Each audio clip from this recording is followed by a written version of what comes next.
All right, back again for more modern Indian history. For those UPSC exams, GS1 especially. Yeah, but really this stuff's good for anyone. Right, anyone who wants to, I guess, really get into this era. Sure. If this is your first time with us, we take all those sources you're using, Yeah. Books, articles, whatever, Yeah. and we pull out, like, the really important stuff. Today, it's Sir John Shore, Okay. Governor General, 1793 to 1798, right? And, hey, don't forget to like and subscribe. Yeah. That way you don't miss any of these deep dives we do. Definitely. So, Shore, he's not as, I guess, flashy Right. Not as well known. as some of those other big names in British India, but his time as Governor General, Yeah. it's full of these lessons, things that are really relevant for the exam. Yeah. Especially if you want to understand, like, how the British administration really worked, the nuances of it. Absolutely. Okay, so our sources right off the bat, they're all about how Shore was an expert with revenue. Yeah. Not just as, some administrator, but like revenue guy. Yeah, the guru of his time, revenue-wise. And it's interesting because, he wasn't just some theorist. Right. This guy, he was actually advising Warren Hastings. Oh, wow. So, like, seriously high-level stuff. Yeah, I mean, we're talking one of the most powerful people in early British India. So are we saying, sure, he's the one who kind of shaped those early revenue policies? Exactly. The ones that, like, really affected how the whole Raj worked. How it actually functioned, yeah. Wow. And that expertise, it's really key to understanding, the decisions he makes later on. Yeah. Especially his famous disagreement with Lord Cornwallis about the permanent settlement. Permanent settlement, yeah. Big deal. Huge. I remember from our last deep dive, it basically, like, it totally reshaped land ownership. And then Bengal, yeah, for sure. Bengal, right. So... And both of them, both Shore and Cornwallis, they wanted a stable revenue system. Right. Makes sense. But how they thought they'd get there, that was completely different. Oh, okay. So, like, two different paths to the same goal. Yeah, and it's fascinating to see how their visions differed and what consequences they each foresaw. So walk me through it. Like, what were those long-term consequences they each saw? Well, Cornwallis, he was all about creating this loyal landowning class, the zamindars. Yeah. He thought if you make them rich, give them permanent rights to the land, they'll be like in debt to the British, right? Makes sense. That ensures steady revenue flow. Like, we owe you guys, right? Yeah, like a win-win situation for them. But Shore wasn't so sure, huh? No, he wasn't buying it. What did he think would happen? He was really skeptical, thought giving the zamindars that much power could actually backfire, Yeah. He's worried about, like, them exploiting the cultivators. The farmers, you mean? Yeah, the actual farmers working the land. Okay. He thought it could lead to unrest, instability in the long run. So he's thinking way ahead, right? Like, what happens decades later? Absolutely, yeah. And for a guy in the 18th century, it's pretty far-sighted, right? He's concerned about potential abuse, and the impact on the most vulnerable people in the whole system. That's wild. Like, they had such different views. Yeah, and it shows you, like, this fundamental difference in how they thought about ruling. Cornwallis, he's all about consolidating British power through alliances with the elites. Yeah, I guess that's classic empire stuff. But, sure, he's more cautious, right? Emphasizing that they need to protect everybody, all the stakeholders. So not just a policy debate, but, like, real impact on people's lives. Exactly. Huge human consequences. And it also shows that even within the British administration, there were, like, different schools of thought Totally. about how to govern India. Absolutely. And I think that internal debate is key for understanding how complex British rule really was. Yeah. It wasn't just one big monolithic thing. Yeah. There were competing ideas, and those ideas directly impacted millions of Indians' lives. It makes you think, about, like, how much one person's ideas can really change things. Yeah, for sure. Now, this reminds me of something I read about Shore. Okay.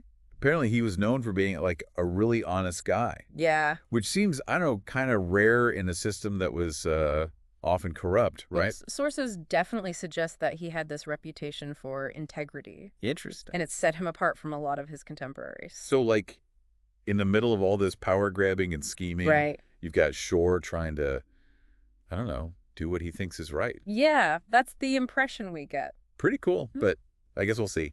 Good intentions don't always work out, do they? Well, that leads us to another big event in his time, the Battle of Kharda, 1795. Kharda, yeah, I remember something about that. Yeah. It was the Nizam of Hyderabad, right? Right. Who was technically like under British protection, and they were up against the Marathas, right? That's right. And that's where we see Shore's non-intervention policy, like really in action. Yeah. A policy that would have like massive consequences for British power in India. Yeah. This is where things get really interesting, folks. We'll dive into the Battle of Kharda and all the fallout from Shore's decision when we come back. Yeah, be sure to stick with us. Okay, so before we got into it, we were about to unpack this big moment for Sir John Shore. Yeah. The Battle of Kharda. 1795, right? 1795, yep. A defining moment for his time as Governor General. Absolutely. Just to recap, this is the battle where the Nizam of Hyderabad, who, technically had British protection. yeah, technically, but they go up against The Marathas. A powerful force. huge force. Yeah. And it's here that we see Shore's non-intervention policy in, I guess you could say in its full glory. Or lack of glory, depending on how you look at it. Yeah, that's a good point. We'll get to that. Yeah. So let's set the scene. Go. The Nizam, allied with the British, they face this crushing defeat, right? It's devastating loss. At the hands of the Marathas. Yep. It's a major blow, not just for the Nizam, but For the British, too. yeah, their reputation, their prestige, the whole thing. Exactly. Yeah. Now, I got to imagine a lot of people back then, probably even historians now, are like, why? Why'd he do that? Why would Shore, this guy who's all about planning, being cautious, why would he just sit this one out? Yeah, it doesn't make sense on the surface. So how do we understand this? Well, you have to really get into the context. Like, zoom back to the late 18th century, British East India Company. They're still, Still growing? yeah, figuring things out, consolidating their power. Not the power yet. No, not the undisputed superpower they'd become later. Right. So they're picking their battles carefully. Can't get involved in everything kind of thing. Exactly. Can't afford to be everywhere at once, spread themselves too thin. Resources are limited. Resources are limited, exactly. Okay, and this is where the whole non-intervention policy comes in. Right. This is Shore's philosophy of rule, essentially. So what's the logic behind it? Conserve resources.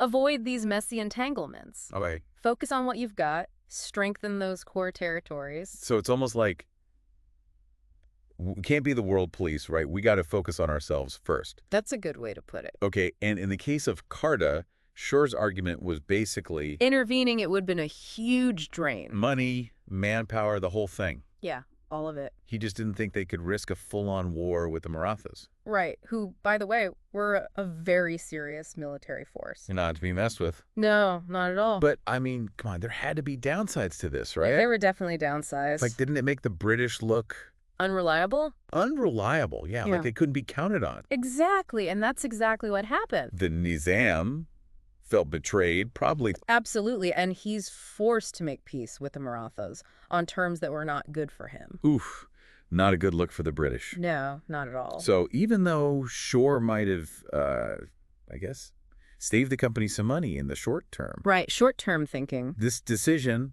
long-term, it hurts their credibility. Yeah, it damaged their reputation. Big time. Big time. Other Indian rulers who were allied with them had to be thinking twice. They had to be thinking, well, hold on a minute. Yeah, like if they didn't help the Nizam, what about us? When we need them, are they going to be there? Yeah, are they going to have our backs? And that's got to create this, like, feeling of unease. Oh, absolutely, yeah. Seeds of doubt are sown. And that probably messed with future alliances. Yeah. And the whole, like, balance of power in the region. Without a doubt, yeah. It shifted things. So it's almost like by trying to avoid conflict. Right, trying to stay out of it. Shore might have actually made things more volatile later on. So one of the big takeaways here. Ironic, huh? Yeah, a classic case of unintended consequences. And this is something that, our listeners, especially the UPSC folks. Especially them. Yeah, they should really pay attention to this. It's a key concept. Because it shows that history doesn't always, go in a straight line. No, it's messy, it's unpredictable. There are these, ripple effects, yeah, things you don't see coming. That can totally change the course of events. Yeah, in ways you just don't expect. Exactly, and Shore's non-intervention policy is the perfect example. Hard to be practical. Yeah, trying to do what he thought was best for the British. But in the long run, it backfired. Yeah, it kind of hurt the very goals he was trying to achieve. It's fascinating, isn't it? So I've got this picture of Shore, complex guy. For sure. Knows his stuff about revenue, cares about the farmers, but then super cautious, maybe too much. Maybe too focused on the short term. Right, right. Yeah. Now, I remember our sources also talked about his integrity. Yes, his honesty. In a Yeah. system that was, often shady. Corrupt. Yeah. He seems to have been a Stand-up guy. stand-up guy, yeah. Yeah. Like, genuinely tried to be fair. Which raises a really interesting question, Like, can a leader's personal integrity Yeah. outweigh the bad consequences of their policies? Oh, that's a good one. Like, are good intentions enough? Or do your actions, do they ultimately matter more? Actions speak louder than words, right? That's a tough question. I don't know. It's a big one. And it's one I think, everyone listening, they got to grapple with that Yeah, think about it for themselves. as they try to figure out Shore's legacy. What do we say about him? Yeah, like, was he a stabilizing force? Or did his decisions, pave the way for more problems later on? No easy answers. Nope. And that's what makes this period of history. So fascinating. Yeah, so much to unpack. Absolutely. But as we move on, I want to leave everyone with a question, something to think about. Knowing what we know about Shore's policies and all those ripple effects we talked about, could a more assertive approach, More hands-on. yeah, a willingness to actually get involved in those key conflicts, could that have actually led to a more stable British India? Interesting question. Who knows, right? Yeah. But it's worth considering. Okay, so last time we left off with that question, remember? Yeah, the big what if. The big what if. Yeah. Knowing everything we know now about Shore and his policies, all the ripple effects. Right.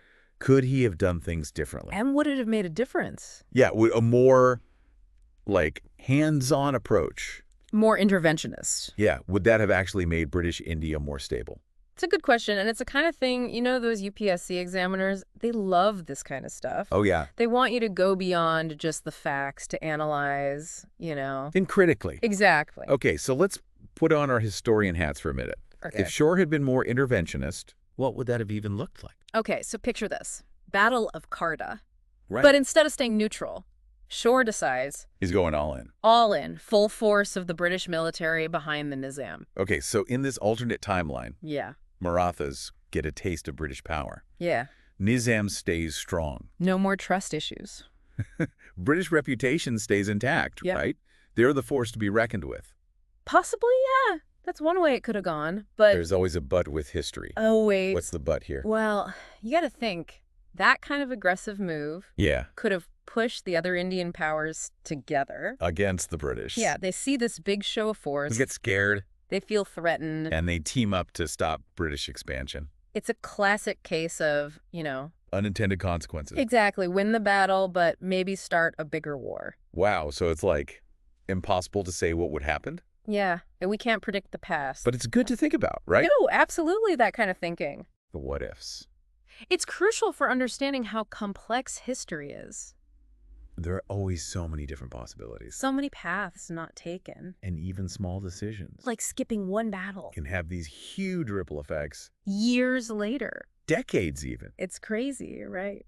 And when we're looking at someone like Shore, we got to consider all of that. His motivations, the context, the long-term consequences. So yeah, he wanted to avoid bloodshed, maintain stability, but he might have actually made things less stable in the long run. It's a paradox, isn't it? Big time. And it reminds us that good intentions, they don't always equal good outcomes. Especially when you're talking about building an empire. Right, right. It's just messy. So where does that leave Shore? Yeah, what's his legacy? Good guy, bad guy? I don't know. It's tough. It's not that simple. Then I Yeah. think putting people in those boxes, good or bad, It doesn't really work. it misses all the nuance. Yeah, and Shore, he was a product of his time. Yeah, operating within a flawed system. Made the best decisions he could based on what he knew. And those decisions, they had huge consequences. Both good and bad. And that's the thing to remember, especially for those studying history. Our UPSC folks out there. It's not about memorizing dates, it's about understanding The bigger pictures. the different perspectives. The unintended consequences. It's about being able to analyze, think critically. Form your own conclusions. Exactly. So love him or hate him. Sir John Shore gives us a glimpse into British rule in India. The challenges, the dilemmas. The impact of their choices. It's fascinating stuff. Absolutely. So thanks for joining us on this deep dive. Yeah, thanks for listening. Keep exploring modern Indian history, and remember, Keep asking those what-if questions. they're the key to really understanding the past. And who knows, they might even help you ace that exam. All right. Until next time. See you then.